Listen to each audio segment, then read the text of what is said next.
سچا ہمارا نبی دینے والا ہے، سچا ہمارا نبی۔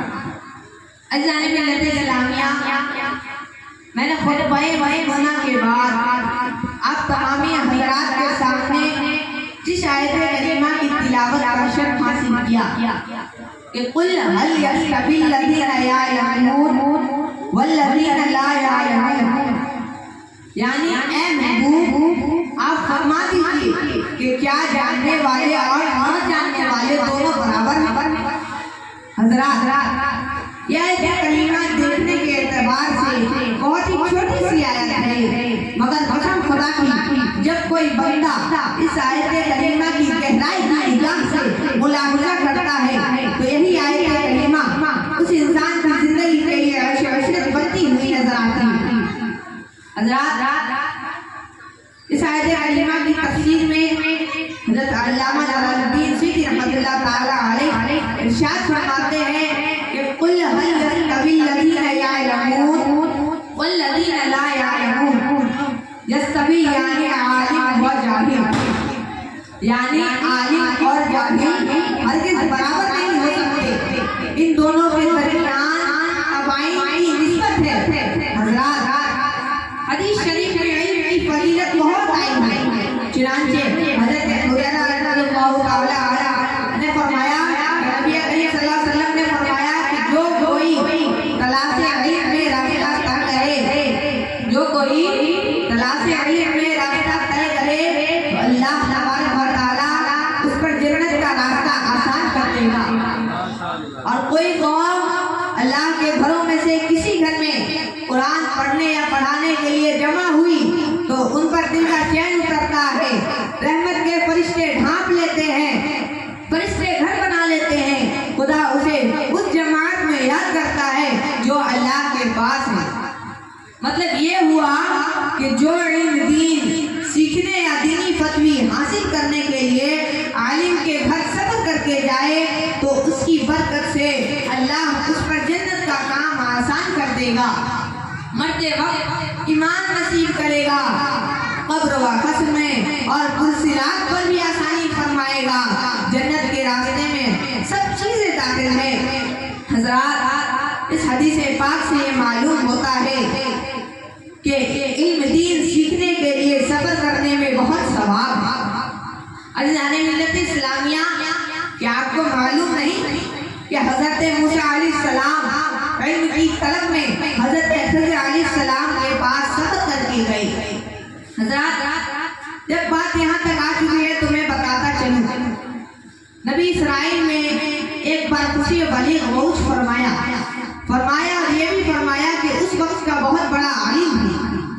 حضرت موسیٰ علیہ السلام کا یہ فرمان خدا کا نام بھایا، خدا نے حضرت موسیٰ علیہ السلام سے فرمایا اے موسیٰ، تم سے زیادہ عالم میرا بندہ خضر ہے۔ حضرت موسیٰ علیہ السلام حضرت خضر علیہ السلام سے ملاقات کا شوق ظاہر کیا اور خدا سے اجازت لے کر روانہ ہوئے۔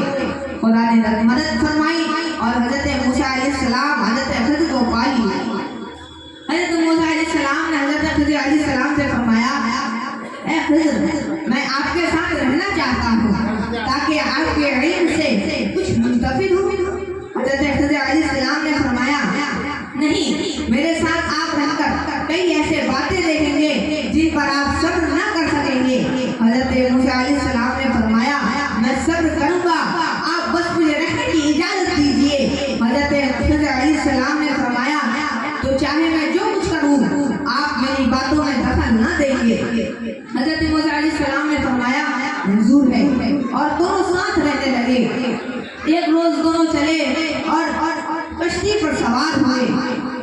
کشتی والے نے حضرت خضر علیہ السلام کو پہچان لیا اور انہیں مفت میں بٹھا لیا۔ حضرت خضر علیہ السلام اس کشتی والے کی کشتی کو ایک جانب سے توڑ کر عیبدار کر دیا اور حضرت موسیٰ علیہ السلام نے پھر فرما دیا کہ اے خضر، آپ یہ کیا کیے؟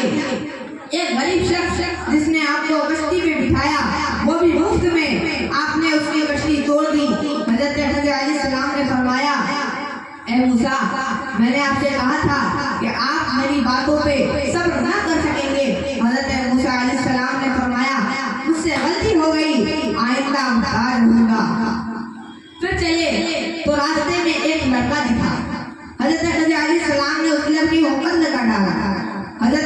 علیہ السلام بول پڑے اے خضر تم نے یہ کیا کیا؟ ایک بچے کو تم نے قتل کر ڈالا۔ حضرت موسیٰ علیہ السلام کو حضرت خضر علیہ السلام نے فرمایا موسیٰ آپ پھر بولے جائیے ہمارا اور آپ کا ساتھ مشکل ہے۔ حضرت موسیٰ علیہ السلام نے فرمایا مجھے ایک موقع اور دیجیے، مجھے ایک موقع اور دیجیے۔ اب بولا تو روانہ کر دیجیے گا۔